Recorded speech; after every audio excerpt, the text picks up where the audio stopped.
ध्वस्त हो गई सारी की सारे एग्जिट पोल। गुजरात में कांग्रेस सरकार बनना तय।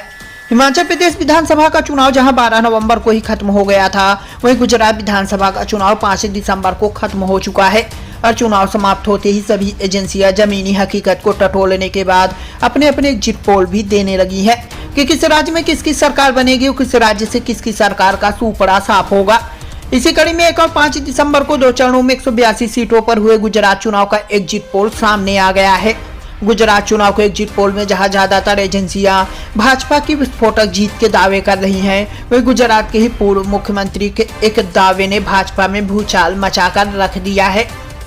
गुजरात के पूर्व मुख्यमंत्री शंकर सिंह वाघेला ने कहा, भाजपा 80 सीटों पर सिमट कर रह जाएगी, जबकि कांग्रेस पूर्ण बहुमत के साथ सरकार बनाएगी। शंकर सिंह वाघेला ने कहा, 1977 में जब जनता पार्टी की सरकार बनी थी, तब इंदिरा गांधी से लेकर संजय गांधी तक सब हार गए थे। सरकार के खिलाफ माहौल होता है तब कोई फैक्टर काम नहीं करता। कुछ ऐसा ही माहौल इस बार गुजरात में है। बीजेपी इस चुनाव में ज्यादा से ज्यादा 80 सीटों तक ही पहुंच पाएगी। उन्होंने आगे कहा, गुजरात की जनता इस बार भाजपा के जुमलों में नहीं फंसेगी। उसे रोजगार चाहिए, महंगाई से निजात चाहिए, सरकार और अस्पताल चाहिए। उल्लेखनीय हो कि गुजरात में इस बार फर्स्ट फेज में 60.86% और सेकंड फेज में करीब 64% वोटिंग हुई है। पिछली बार गुजरात में 69.2% वोट पड़े थे।